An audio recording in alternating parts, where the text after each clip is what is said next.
Tu tiras de l'Égypte une vigne, et pour la planter, tu chassas des nations. Dieu des armées revient. Regarde des cieux, vois et visite cette vigne.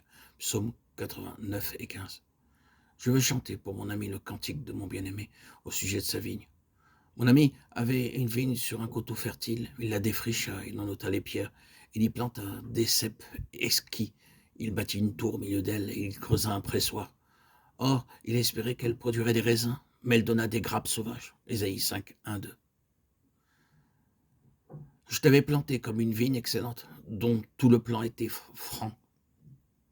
Comment as-tu dégénéré en cep d'une vigne étrangère? Ainsi parle l'Éternel des armées. On grappira comme une vigne les restes d'Israël. Portez-y de nouveau la main, comme fait le vendangeur sur les sarments. Jérémie 2, 21 et 6, 9. La parole de l'Éternel me fut adressée en ces mots. Fils d'homme, en quoi le bois de la vigne vaut-il plus que tout autre bois, quand le sarment de la vigne se trouve mêlé aux autres arbres de la forêt? Prend-on de ce bois pour en faire quelques ouvrages?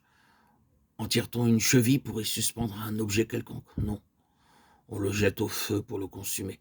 Quand le feu en a dévoré les deux bouts et que le milieu se consume, pourrait-il être de quelque usage? Mais quoi? Quand il était intact, on ne pouvait rien en faire, combien moins encore quand le feu l'a dévoré et l'a consumé. Pourra-t-on en faire quelque chose? C'est pourquoi ainsi parle le Seigneur l'Éternel. Parmi les arbres d'une forêt, c'est ce bois de la vigne que je livre au feu pour être consumé. Je traiterai ainsi les habitants de Jérusalem. Ézéchiel 15, 1, 6. Nous trouvons ici une transition entre l'ancien Israël et le nouveau. Dans le chapitre 15e de l'évangile de Jean, je suis le vrai cep et mon père est le vigneron. Nous avons l'arrière-plan de l'Ancien Testament dans les passages que nous venons de citer, ce qu'Israël devait être et il ne le fut pas, et la destinée d'Israël est jetée au feu. Il est clair d'après les Écritures qu'Israël était la vigne du Seigneur. Mais il devint une vigne fausse et Dieu dut le jeter dans le feu, alors qu'il avait été pendant près de 20 siècles. Mais lorsque Dieu jeta cette vigne dans le feu, il en apporta une autre. Cet évangile de Jean nous parle de la mise de côté de ce qui était l'ancien et de l'introduction de ce qui est le nouveau.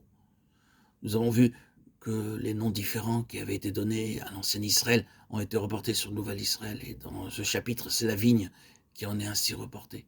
Lorsque Jésus dit « Je suis le vrai cep », il souligne ce mot « vrai ».